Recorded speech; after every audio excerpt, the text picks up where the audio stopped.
Vamos falar sobre a densidade de estados nos metais.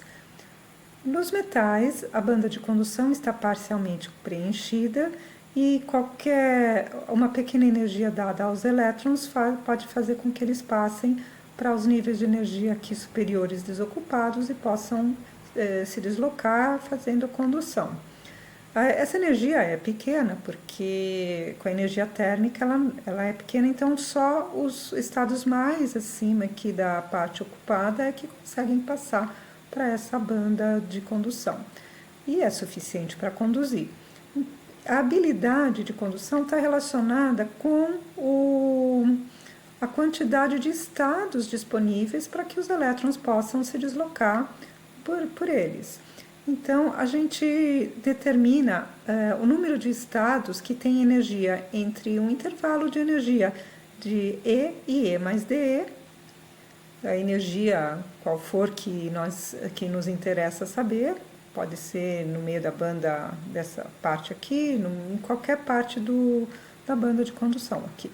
Então, nós escrevemos esse número de estados com energia dentro deste intervalo como N de E, dE, sendo N de E a densidade de estados. Para representar a densidade de estados, vamos considerar que a gente consegue localizar cada estado quântico num volume, num espaço, num eixo de cartesianos. Vamos definir uma esfera, por exemplo, que vai ser composta de pontos de coordenadas definidas como nx, ny e nz, números inteiros.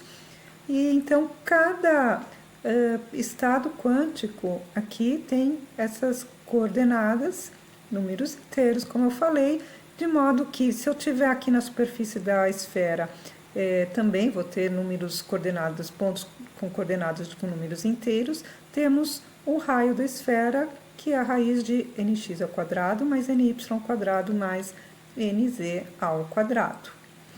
E de modo que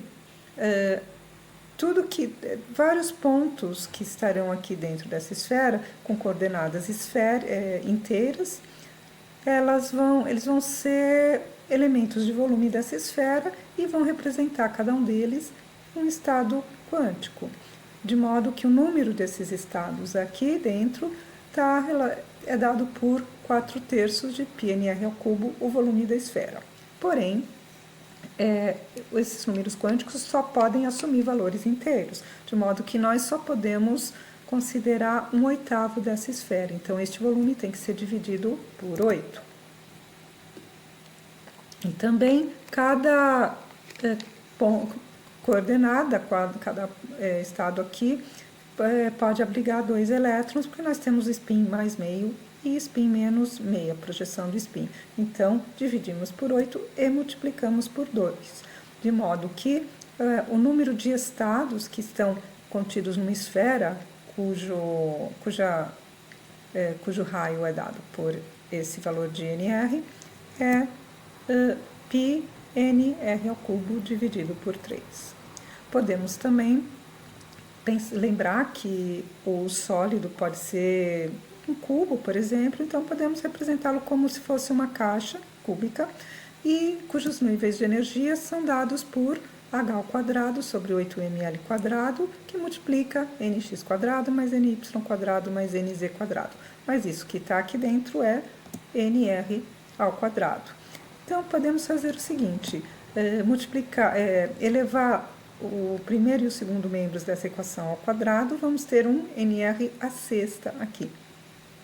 E nas energias, vamos elevar os 2 membros ao cubo, de modo que aqui também vamos ter um nr à sexta.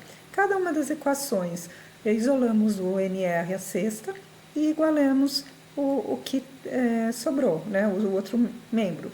Trabalhando um pouquinho os números, chegamos que o número de estados depende da energia com essa forma, assim, né? 2m a 3 meios vezes o volume, que é o lado da caixa, né, o cubo, e a 3 meios, energia, né, a 3 meios dividido por 3π quadrado h cortado ao cubo. E só que são muitos estados, então nos interessa saber e trabalhar com o número de estados por volume. Então, dividindo por volume, ficamos com o número de estados igual a 2m elevado a 3 meios sobre 3π quadrado h cortado ao cubo e a 3 meios. E a densidade de estados que queremos normalmente saber é quantos estados temos, como que ela funciona em função de intervalos de energia. Então, essa densidade de estados, falada no início, é dN dE. Então, derivando essa expressão em relação a E, vamos ter um 3 meios que cai aqui, vai cortar com esse 3 e ir trabalhando um pouquinho os números e escrevendo H cortado como sendo H sobre 2π, temos essa constante e a derivada aqui de E, né, vai ficar E elevado a meio. Então, a densidade de estados é dada por, é uma função da energia e tem uma cara, como esse gráfico, ou seja, ela varia com a energia, com a raiz quadrada da energia do estado. Então, é a densidade de estados por níveis de energia, ela é dada, a unidade dela é o inverso de volume, né, quantos estados por volume por energia. Aqui no gráfico, por exemplo, ela é dada como metros a menos 3, elétron-volt a menos 1. Também pode ser representada como metro a menos 3, joule a menos 1. Os elétron-volts são muito usados quando nós estamos falando de sólidos, de níveis de energia, porém, atenção que quando estamos calculando, temos a massa, que normalmente é dada em quilogramas, H em joule vezes segundo, e é interessante. Aqui é um H ao cubo, ficaria um joule ao cubo, e aqui um joule elevado a meio. Então, é mais fácil ajustar as unidades trabalhando em unidades do sistema internacional. Então, na hora de representar um resultado, a gente pode até transformar para elétron-volt menos 1, mas eu sugiro que na hora de fazer os cálculos sejam usados elétron-volts, metros cúbicos por elétron-volts. Então, esse é um trecho da aula de hoje e não vou dar problema agora, vou dar depois do próximo vídeo. É isso.